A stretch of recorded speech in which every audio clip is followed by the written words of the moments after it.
have paradigms and roadblocks that prevent us from excelling, and they can be real or imagined. Welcome to Beyond Bricks, a podcast that will give you the ability to break through those walls. Here's Dr. Nathan Unruh. Welcome everyone to this conversation. I'm super excited to introduce a guest to you that's got a phenomenal story, and coming out of that story, he's got some tremendous insights for us to become better human beings. We're going to talk leadership, we're going to talk adversity, we're going to talk about uncertainty. So let me introduce you to Dave Danderson. Nice to meet you, Doctor. I'm glad you're here. Thank you. I'm glad I'm here too. So Dave, let's kick it off. Tell us about you. Yeah, my background is I was in sales for 37 years to be exact, just retired from the corporate world. But where I really things started to come together is after I survived a plane crash. It was a miracle in the Hudson. I was, that day I was on business in Brooklyn, got off early, and on the end of a 3-day business trip, and I wanted to get home. So I changed my flight, the 5 o'clock flight to the earlier flight. It happened to be flight 1549. So it definitely changed that day, but definitely changed the direction of my life. So let's just stay there for a second, okay? Because we all know that story, phenomenal story. What seat were you in? I was in seat 15A on 1549 on January 15th. Oh, are you serious? Yeah. Okay, so just go over just how you were feeling and what took place inside of you during that time. Yeah, originally when the bird struck, I heard the explosion. But I didn't think too much of it. I mean, I knew planes lost engines. I've been on planes that lost engines before. But what's so unusual about this, as we know, is it was a double bird strike. It blew out both engines simultaneously. And that's a 1 in a billion shot. Mm-hmm. And so, at that point in time, I really didn't think of anything about it until we started approaching the George Washington Bridge. And the captain said his famous words, "This is your captain, brace for impact." Then I knew it was serious. I never heard that one on the plane. And we only cleared the George Washington Bridge by roughly 400 feet. The bridge is 600 feet up. We were 1,000 feet. We roughly cleared by about 400 feet. And so people don't know that part of the story. He did a phenomenal job. He and Skiles did a phenomenal job getting over the bridge. But at that point in time, you say your last prayers, right? And people ask me all the time, it's like, what was going through your mind? What was that moment like? And I tell people it's a surreal moment because what happened to me, I saw the movie of my life sort of pass through my eyes because you have less than a minute and you could be dead. Mm-hmm. And you know it. Mm-hmm. And you see it. And I saw the movie of my life. I saw things from Little League Baseball to high school, through college, meeting my wife, kids born, all those defining moments sort of rushed in my head. And then you put your head down, it's like, this is it. And wow. This is it. So you know the end of the story. You're sitting here with me today, so you live to tell about it.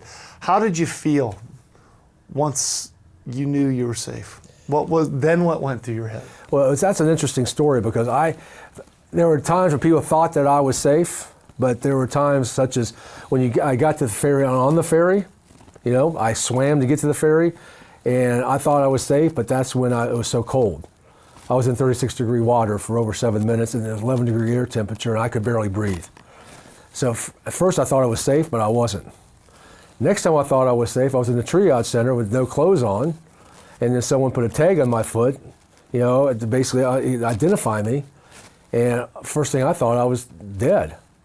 I thought like the movie Ghost, because I'm like, the only thing I could relate was like the TV show MASH. When they tagged your toe, you're out. And I thought I was dead. I got to the hospital, right? They were going hard at me because my body temperature was so low and I had hypothermia, and it was just going crazy. And at that point in time, I didn't know this till later, but my vitals were so poor that that's why they were really working on me hard. It took them 5 hours basically to get my body back to where I could actually, as soon as I could go to the bathroom, they said, that's when we knew you were going to make it. So it was a long time. I really was out until later that night when I was in the private room, and that's when I realized. I was like, wow. But candidly, it was the next day when I flew home when it hit me. Because I was on the plane, I was back in coach. I didn't get first class, I got back to coach. But the captain and I had a conversation before I got seated. He told me that when we hit 3,000 feet, and that's all the higher the plane got, he was going to ring the bell. So he and I would know where it happened. And I was in the seat, right, and all of a sudden I hear this bell. I look out the window, and that's like, whoa, 3,000 feet's not that high. And that was the moment everything I heard, tasted, felt, saw, just rushed in my body. It had so much emotion in my body. It's like, whoa, I am so blessed to be alive, because this could have gone a whole different way very quickly. Well, you're much braver than I am. To get back on a plane? That's I don't know if I would have got on a plane again. I was being told what to do. You know? I was saying, this is what you're going to do. But yeah, that wasn't the tough plane flight. The next flight was the tough plane flight. Why is that? Well, the backstory is, when I got back, I didn't even know my company knew I'd been in a plane crash. No one called me. No one called my wife. So 2 of my daughters, when I got back, and on the way home, we just stopped by the office. I said, hey, just want to let you know. And the first remark from my manager was, you're going to Michigan next week, right? It wasn't like, can we help you? Are you all right? Are you going to Michigan next week? And I reluctantly said yes. I could have said no, but it actually turned out good. But next week, I got on this plane, and it was a Delta flight. Now, I love Delta, but I was a rock star on U.S. Airways. I mean, I could basically name my price, right? But I was in the last row by myself, and I felt shaking. I'm like, that's when I started feeling, uh-oh. And then fortunately, the flight attendant recognized me from some of the interviews that I had done, notified the captain. The captain came back, and he and I sort of talked for a few minutes. And that gave me some certainty and comfort. You know what? Everything's going to be all right. And it was the right decision to get back on the plane, because many people from that day still haven't got back on a plane yet. Okay, so that's a good segue. Yeah. Okay, so this was a pivotal moment in your life. You spent 37 years in sales and doing sales for an organization. Yep.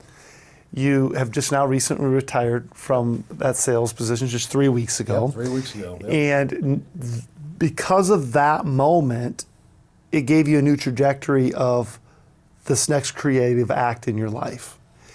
But you had something that you told me before we got on camera here, of somebody gave you a list. Yeah. And this event really revitalized that commitment you made. Speak to that for a moment. Yes, when I got out of college, I moved home, and my dad told me I had 30 days to be out. And one thing I tell people, my dad was a man of his word, because I didn't have a job in 30 days. So he got me a job. And it was the second assistant restaurant manager at Howard Johnson. And my third stop was in Charlotte, North Carolina, where I live right now.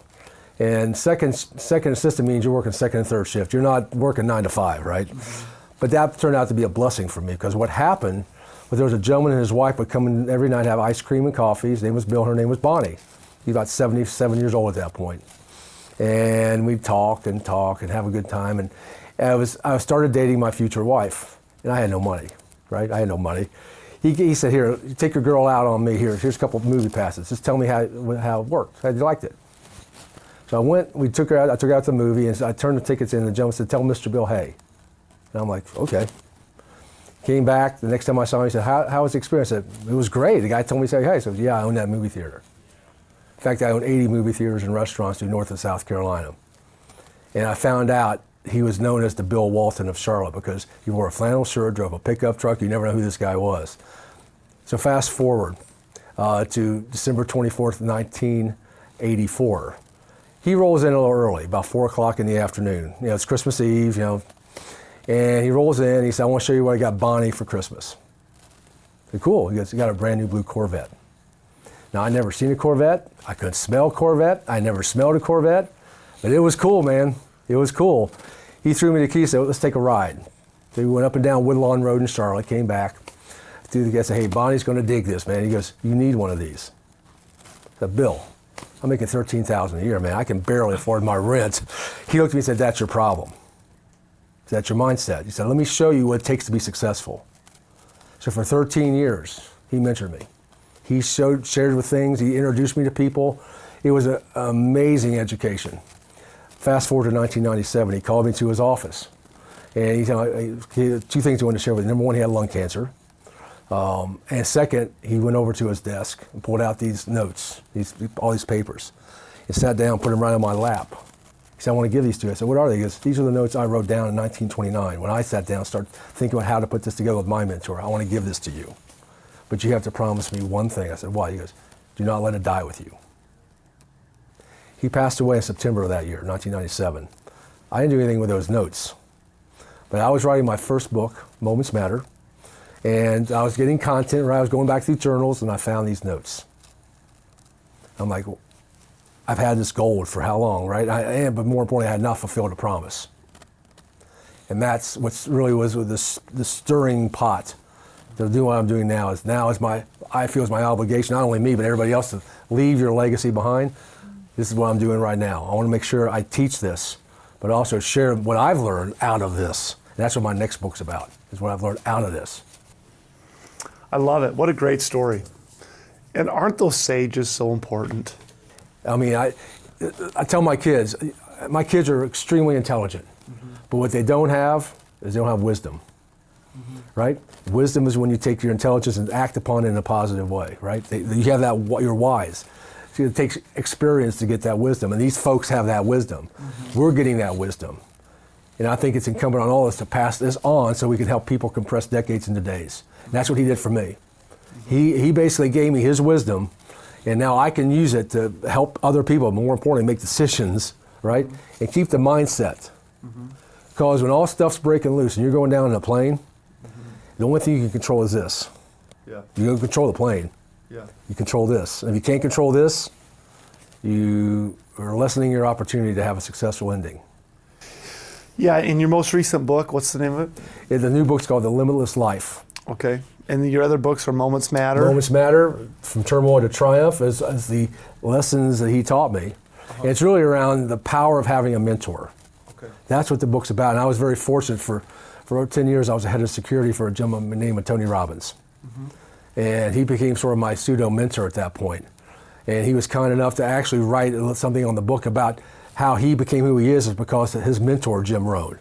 Yeah. The most successful people always have a mentor. So let's talk about mentorship for a minute, because I agree with you 100%. There hasn't been a time in my life that I can think of that I didn't have somebody that was a coach, a mentor, somebody that was helping lead me. And I don't think I will ever have a time in my life where I don't have one. And sometimes it's multiple people, Right, exactly. with different expertise in different areas, such as I have a therapist for my mental health. I have my pastor for my spiritual health. I got financial advisors for my financial. Exactly right. I got people that are leaning into me, pressing into me. And there's things, though, I've learned along the way that is important in mentorship. And I'd be curious of your insights. When somebody's seeking a mentor, first, what should they be seeking? What's important in a mentor? And what's our responsibility by being mentored? Yeah, that's a good insight. I think number one, what I think is extremely important are, do your values line up? I've had people approach me about mentoring them, but they were in it for themselves. You know, one of the things I look for if I'm going to be talking or working with somebody, or I have a mentor, is look at the greater good. It's not about me. It's what can I use this? You can help me to help other people. So that's the first thing I look at. Is how the values line up. If they don't line up, it'll never work. It'll never work. Second thing is, when people are looking for a mentor, is, and I share this today, is they're out there, but most people are afraid to ask. Yeah. Most people are afraid to ask because they think they're fear of rejection. They're going to be told no. And when I talk about, I basically do a little coaching and counseling before I even have that, because I want to understand their mindset. Where are they coming from? Are they in it? Are they just for their own personal significance, right? Or are they to contribute, right? Give. And that's what I'm looking for, people who want to use my wisdom, what I can offer them, to do something positive with it to help somebody else, to leave the legacy. So that's the second thing I really look for. If they pass that stage, and then I lay out my process. I lay out a process. Here's what we're going to do, and what's the one outcome you're looking to achieve? Just tell me one outcome.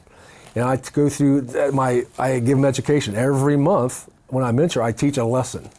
And then we apply that lesson to the outcome we're trying to get. And in 1 year so far, knock on wood, we've gotten the outcomes, because now we're refocusing on what's important, what's the outcome, and and the meaning of it. What's the meaning to you, right? Yeah. And because meaning is the emotion behind it. Yeah. So those are the things I look for when I am looking for a mentor or being asked to do something for somebody. So when you think about when you talk to people, what are the outcomes? I'm sure there's some common themes you see. Well, it's interesting because initially, you know, I've been in sales for a long time, so a lot of people want to get in my mind about that because I've been very successful in sales. Mm-hmm. What did I do differently, right, in sales? So sometimes we just go for this singular business outcome, right? Fine, I'll mentor you to do that, right? But with what's going on in the world right now, especially since COVID, because COVID was all about uncertainty, right? But when I talked to them, I said, it wasn't just COVID. It was social justice questions, it was police, it was the election that kept going on, and it stacked in people. So one of the things, the outcomes with a lot of people is, how can I get unstuck? How did you create an opportunity to have a plane crash? People are like all the time, how did you do this, right? And I shifted my mindset, and, you know, because once I figured out this wasn't about me, and I could use this, and what happened to me was, it was a Sunday after the plane crash, a week after Sunday after the plane crash, when I spoke for the first time. And a lady came up to me, she was elderly, and she looked me in the eye and said, I was questioning if there's a God. I don't believe in miracles, but your physical evidence there's a God. He does miracles. Thank you. And all of a sudden, I was talking to two men, one was from Bank of America and one was from Wells Fargo. And they started crying profusely. I've never seen two men cry like this. And all of a sudden I realized I had a bigger mission. And I call that my distinct advantage, what you're most passionate about and most gifted at. You can put those two things together. That's what your unique ability is, your distinct advantage. And then I tell people, that's the point in time that changes everything in your life. Once you understand what you're most gifted at and most passionate about. And if I can lock into those two things and help people understand what their distinct advantage is, we'll take that and run the ball and get your outcome. Mm-hmm. Let's go back for a second. I want to unpack something.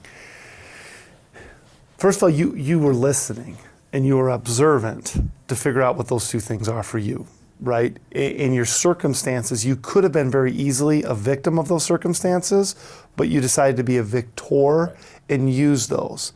Then when that elderly lady walks up to you, as you tell that story, and those two men crying profusely, they wanted hope. That's right.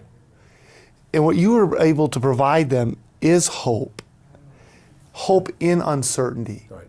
And I agree with you. There's a lot of uncertainty in our world today. Especially today. What's going on in this world right now. So speak to that right now. Yeah. And then how, getting unstuck, getting out of our tactical things that we do every day and shifting our mindset to not uncertainty, but certainty. Right. Speak to that for a moment. One of the things I teach people, and I believe, and I realized this when I had the opportunity to escort General Norman Schwarzkopf many years ago. I learned a lot of things that day. It's amazing to be around a 4-star general and the mindset. But one of the things he told me is this: the person with the most certainty in uncertain times becomes the leader. And what he was telling me is this: it doesn't matter if you're the janitor or you're the CEO. If you can give people certainty, people will follow you. People will go to you. And that's, so right now, with what's going on in this world, part of uncertainty, you got to give people certainty that you can do it. There's three things that when I talk to CEOs, doctor, there's three things they tell me they're looking for. Number one, they're looking for somebody who has confidence, who can get the job done. Second, they're looking for someone with competence. Have you done it? But third is the one that everybody's sort of looking for is, how creativity. How can you give me a creative solution that I've never even thought about, right? And those three things, when I talk to CEOs, it keeps coming over and over. And that creativity is the one that keeps coming back, because right now you can do the same game plan, you can run the same play over and over, and you'll get an outcome. But those who figure out maybe a little bit difference, like, give you an example. And this sort of came to me on the plane. So after the plane crashed into the river, we survived, but now the plane's filling with water, right? You gotta get out. This thing's going down. And after I looked back in to the plane, all of a sudden I saw people jumping up on top of the seats, walking down the seats. And I tell people that was one of the greatest lessons of my life, because most of the time in life, people think you may only have one way to get something done. But if you're creative, open your eyes, and don't judge, multiple choices come open. And all of a sudden, people became and now you have three ways to get out of a plane instead of one. And all of a sudden, that was like one of the biggest lessons and business lessons for me. So when I speak and work with people and talk to people, I'm looking for out-of-the-box stuff. I'm looking how I can look at this thing in a different perspective than because most people will run the same game plan. right? So, two things that I think are most important right now in business. Number one, you've got to be resourceful. Because a lot of people have limited resources. It's about how you use the resources you have. But second, what people are looking for is the ability to anticipate. When I was with Tony, the reason he asked me to be the head of security for him, he said he saw something in me about the ability to be able to see the game ahead of time. Like when Gretzky said, I see where the puck's going. If you can give that to somebody, to be able to see the next play ahead of you before they see it, you're like the sage. And they will come to you. So when I work with people and talk to people, I try to see 1 or 2 plays ahead and try to figure out how can I get them there, right? And change their mindset to a point where no such word as can. We're going to figure this out, right? We're going to be resourceful. And we're not going to run the same game plan. We're going to do something different. So, it's amazing when you go through something like this, all these things. And these are the kind of things that Bill and Tony were teaching me. And all of a sudden, though, it just sort of coalesces. So, as I'm hearing you say that, I think the 3 C's. Yep. Confidence, competence, and creativity. Yep. Doesn't that go for every relationship? Isn't that what we all want? That's what everybody wants. It's blocking and tackling. Yeah. But a lot of people don't get it, right? Right. And so if I think about that, and I think about businesses, organizations, individual human beings, businesses don't grow. People grow. Right. And if we can empower and equip people to be confident, to develop their competency, and to start thinking creatively, that's a skill set, and it's something you can work on. Yep. And it's something I love that you bring it up, because I think it's an area we don't talk about enough. Well, this came to me. I was with KPMG years ago, and this sort of when it started coming to me. And it took a few years to figure it out. But what happened was I was working on an account, and it was called Coca-Cola in Atlanta, okay? And I was in supply chain, so we were looking at doing a supply chain strategy for Coca-Cola. Now, I was a lowly sales guy. If you work with a big 5 or 6, back then it was a big 6 firm, the partner runs the gig, runs the deal. But I got into Coca-Cola. Now, we had number one challenge was that KPMG's audit was with PepsiCo. So number one, the internal sale was the hardest thing we ever had, trying to get them to buy into it. But second, we were losing this thing. We were going down the drain. And the partner wanted to do it his way. He wanted to run the same game plan that he's always run. I said, let me go a different direction. He goes, oh, you can, but we're going to do this. And the strategy that I did is I had to think outside the box. And what I figured out is this. I didn't know, and we didn't know how Coke bought. Everybody buys differently, right? So I found a former attorney who worked at Coke. And I asked him, he said, would you be willing to be a consultant to us, to help us? He wanted $10,000. And this is back in the late 90s. My partner wasn't really thrilled about spending $10,000 on something total uncertain. I actually put my job on the line. I said, fine, if it doesn't work out, I'll leave, right? I was that certain. I had to give him certainty, right? And all of a sudden he said, fine, we'll spend it. And we got a $5 million supply chain, because we finally figured out we had to go creative, because everybody else was running the same game plan, just like he wanted to run. But once we found somebody who could help us understand how does Coca-Cola buy, that was gold. So that was really the first time I ever went really outside the box and started having to think, okay, if I can get creative on some of this stuff, I can probably accelerate my career, and that's what happened. Have you ever read the book Blue Ocean Strategy? No, I've heard of it though. You would love it, because it's really doing exactly what you're describing right now. How do we develop more blue ocean strategies versus red ocean, what everybody's been doing? How do we think more creatively? Okay, I want to get into a few more things with you. You have a different take on AI, and I really enjoyed when I was listening to this of what that is. I want you to share that with the audience. Yeah, I think right now, and I'm getting hit every day with it. I don't know if you are, but it's all about AI, artificial intelligence. And you gotta learn this, you gotta use this, you gotta put it in business. And one day I was just thinking about this. I'm like, you know what? Yes, it's important, but the real AI is having authentic interactions. Because what people missed in COVID and they crave now is that belly to belly, that having authentic interactions with people, understanding and having connection with people. See, one of the 6 human needs is connection, right? So I think the real AI, the real power of AI is having the opportunity to sit down with somebody and be, bare your soul. And they bare your soul. And you can get it out on the table and everybody has that authenticity in their relationship. It was a sort of a mindset change for me. But since I started doing that, I call 5 people a day and just do this. And that started during COVID. I started calling 5 people a day just to have these kind of interactions. So I love that, and I can't agree with you more. We can't automate relationships. No. So if looking at AI through authentic interactions, that's where that never is going to go away. Nope. Never is going to go away. So if we can be certain about that, Right. that helps to quiet some of our uncertainty too. Right. So invest in relationships, invest in your own relationship with yourself so that you have something to give to other people as well. Offer first. Yeah, always offer first. Okay, another concept that I want you to pull apart.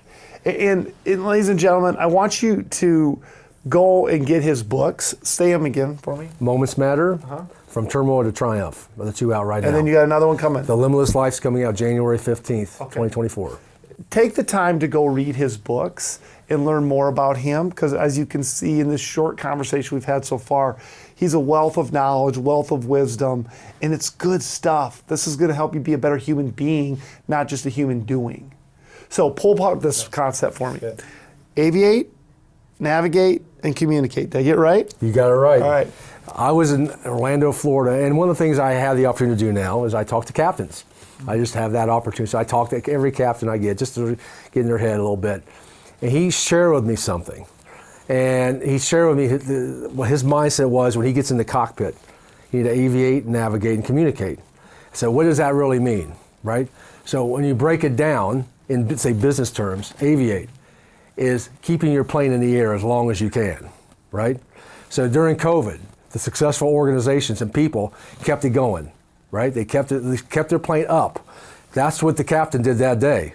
He kept the plane up as long as he could until he had nothing left, right? So he aviated. So in your mind, you got when you got something going on, keep it going as long as you can, persist. But second is navigate. Navigate, you got to have a game plan. You got to have a process, right? A lot of people forget this. They think they can wing it, right? A lot of people during COVID thought that I've done this, I can just go to virtual and do it. Well, there's a lot of different things you got to look at. So the second point is if you keep your plane up, right, your personal plane up, now you have a game plan on how am I going to get there, but the more important thing is communicate. More importantly, communicate within yourself. Work on your mindset, communicate in terms of internal dialogue. And that's called state management, managing your state. And then on the outside communication, being an effective communicator, right? Being succinct, getting the message out. A lot of people want to be verbose. Give me what I need to know. And that's what the captain told me. He said, all I want to know is what I need to know right now. So aviate, navigate, and communicate. It was a great strategy, and I practice it and I teach it right now because I think one of the challenges coming out of COVID is people didn't understand it. A lot of people thought, I'm not going to make it, that everything was stacked on them. But those folks who started, just kept it going a little bit, right? Just kept their plane up. You don't have to keep it up much. They didn't give up. Right. Right? They put the game plan together. Okay, now I've got to have a strategy to get out of this thing. And now I've got to be able to manage my state, internal communication, and being able to communicate effectively to find your who's for your how. And that's the strategy that's helped me accelerate my business, that one strategy, finding my who's for my how.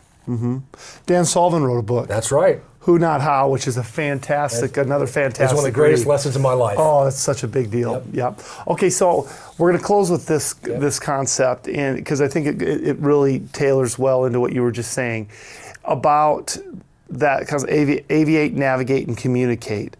And I heard process a number of times. I heard it when you were talking about navigate.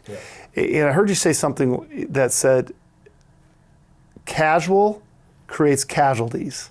Casualness leads to casualties. Okay, talk about that for a minute. So I had the distinct honor and privilege of speaking at NASA for their safety days, now in Cape Canaveral. Now I grew up in the 60s where space was the coolest thing, right? I want to be an astronaut. Every kid wanted to be an astronaut. But I had this opportunity to speak at NASA. And I negotiated, as part of my negotiation, is I wanted to have a private tour of behind the scenes. I want to see really what went on. So that was part of my agreement. So one of the things that I had the opportunity to do is they've got a room there. And it's locked, there's only limited access, but it's the remains of Columbia. Space Shuttle Columbia. It's remains. It's where they put all that and basically all the notes on what happened, right? And there's one person that owns that room. So he and I had basically an hour together. And he wanted to learn about the miracle on the Hudson. I wanted to learn about this, right? Mm-hmm. So as we were talking, he said something. I mean, it was like a light bulb. He said, if Apollo 1 doesn't happen, do you know what Apollo 1 was? It was the first Apollo that when the 3 astronauts burned up inside the capsule, right? Yep. He said, if that doesn't happen, we don't get to the moon. And at first I'm like going, I don't understand. He goes, listen, we were getting so much money, we had so much attention, we got anything we wanted in NASA in the 60s. Right? This was the hottest thing out there, right? And we got casual. We got sloppy. And we missed some steps. And we had 3 people die. He said casualness led to casualties that day. And I'm like, so I started thinking, that's in business or personal life. Let's think if you're casual with your relationships, you get a divorce. Think you're casual with your money, you go broke. If you're casual with your health. So I said, it's a metaphor now. If you get casual with things in your life, it can lead to bad circumstances, right? Or death. So I thought that lesson to me stuck with me like it was just, I mean, it was amazing because he explained it in a way where, it happened again in Columbia. He said we got sloppy again because the space shuttle was going so easily, so well, and then they missed his O-ring, right? Mm-hmm. And all of a sudden, they lost, 7 or 8 astronauts. He said that's why this room is so sacred, because it lets everybody understand and remember this, that we cannot get casual. Mm-hmm. We got to be spot on because it can take lives. One of the greatest lessons of my life. Such a great lesson. Great lesson. Boy, a lot of good lessons in this conversation. So how do they learn more about you? Well, they go to my website, davesandersonspeaks.com. It's all out there. But I write a weekly blog on LinkedIn with my new content. I just put it out there and let people read it. And it's a way for me to communicate. And if you go to my website, what I'll offer is I publish my own magazine called Moments Matter. If you go out there, you can download free copies of Moments Matter, get a subscription, download it every quarter. And every quarter I have some leading experts along with myself that contribute articles about a moment in their life that was the shift in their life. And I've had some phenomenal people, and I can't wait for the next quarterly edition, which is coming out at the end of this month. So go to my website, go to where it says magazines, just click on subscription, get a free download, and you can read content of not only myself, but some of the leaders around the country. I love it. Thank you for that. Thank you. What a great conversation, ladies and gentlemen. I encourage you, take some of these nuggets that you just heard and start to apply them immediately into your life. Go read his books, go to his website and start to learn more about him. And I'm just gonna close this conversation with, that little elderly lady that said you're a miracle? Yep. I agree with her. I'm glad our paths cross because I think the miracle on the Hudson was now become a miracle in so many other people's lives by the work you're doing. So I want to encourage you to keep doing it. Thank you very much. I'm honored to be here with you today. Thanks for this time. Thank you very much. You bet.